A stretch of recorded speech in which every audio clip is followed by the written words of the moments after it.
ቅዱስ ሥጋውን ክቡር ደሙን በላዕተ ሥጋ መድኃኒተ ነፍስ ያደርግልን።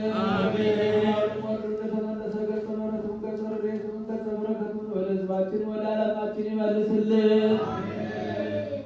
መከራውን ሁሉ ሞቱን፣ ግጭቱን፣ ረሃቡን፣ ስደቱን ከዓለማችን ከሕዝባችን ያስወግድልን። ሰላሙን፣ አንድነቱን፣ ፍቅሩን፣ መተሳሰቡን ይመልስልን።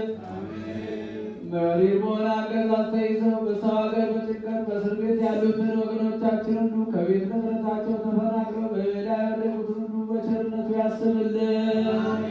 እጅግ ቤተክርስቲያንን በገንዘባቸው፣ በጉልበታቸው፣ በእውቀታቸው፣ በጸሎታቸው ጊዜ እያሰቡ የሚያገለግሉትን አገልጋዮቿን፣ ካህናቱን፣ ዲያቆናቱን፣ ምዕመናኑን ወንዶችንም ሴቶችንም ቤተ ሥጋ ቤተ ነፍስ ይጠብቅልን።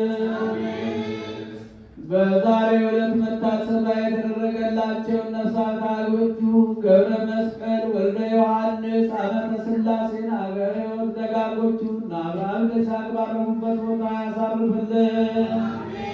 ለቤተሰቦች ሁሉ ረድኤቱን በረከቱን ይላክልን።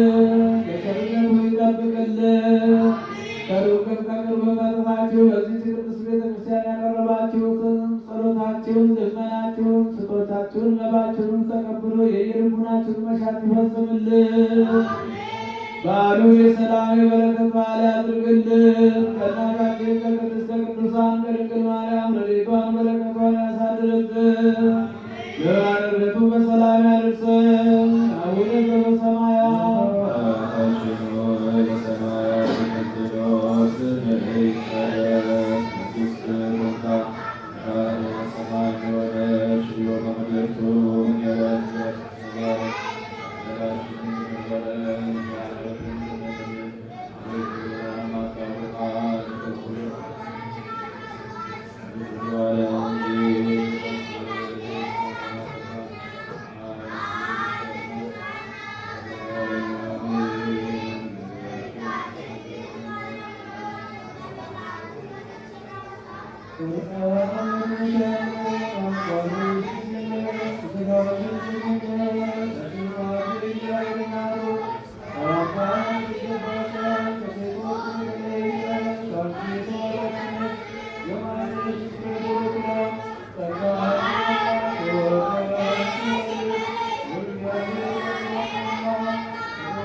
Thank you.